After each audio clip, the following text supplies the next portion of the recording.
भाई आज हम जाने वाले थे गांव की शादी में, यानी दिनेश के मामा की बेटी की शादी में। और मैं ऐसी शादियों में कभी नहीं गई हूँ, so it was my first experience. तो हम एलवी को भी साथ ले गए थे और एलवी को रास्ते में प्यास लगी तो उसके लिए स्पेशल रोक के हमने ढाबे से पानी खरीदा और उसे फिर पानी पिलाया। और इसके नखरे देखो, उसने पिया भी नहीं।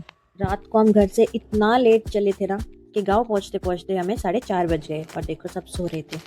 तो हम भी फटाफट से पहुंच गए अपने रूम में और जाके पता है हमने क्या किया, कंबल ओढ़ा और सो गए।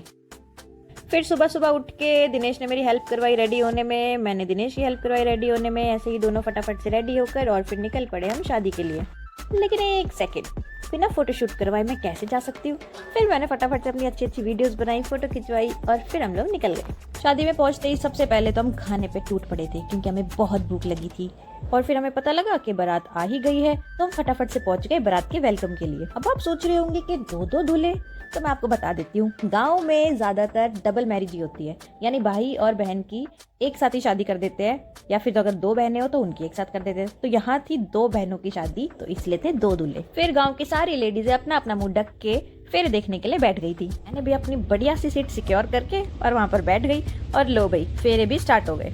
गांव की शादियां ना बहुत ही सिंपल सी होती है, ना ही कुछ स्टेज वगैरह लगता है, सिर्फ बारात आती है, फेरे करवाते हैं और दुल्हन को अपने साथ ले जाते हैं। इसे कहते हैं चट मंगनी पट ब्याह।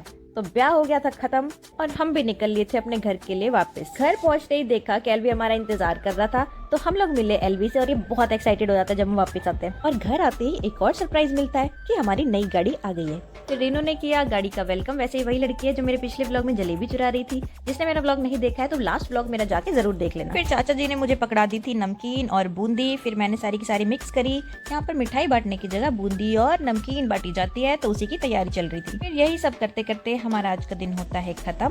एलवी को देखो कितना मस्त सो रहा है। जब ये गहरी नींद में होता है ना तो ये ऐसे ही सोता है। ठीक है, तो मैं आपसे मिलती हूँ मेरे नेक्स्ट व्लॉग में जल्दी। तब तक के लिए बाय बाय। और हाँ, ब्लॉग को लाइक कर देना, कमेंट कर देना और इस चैनल को सब्सक्राइब कर देना। Bye bye.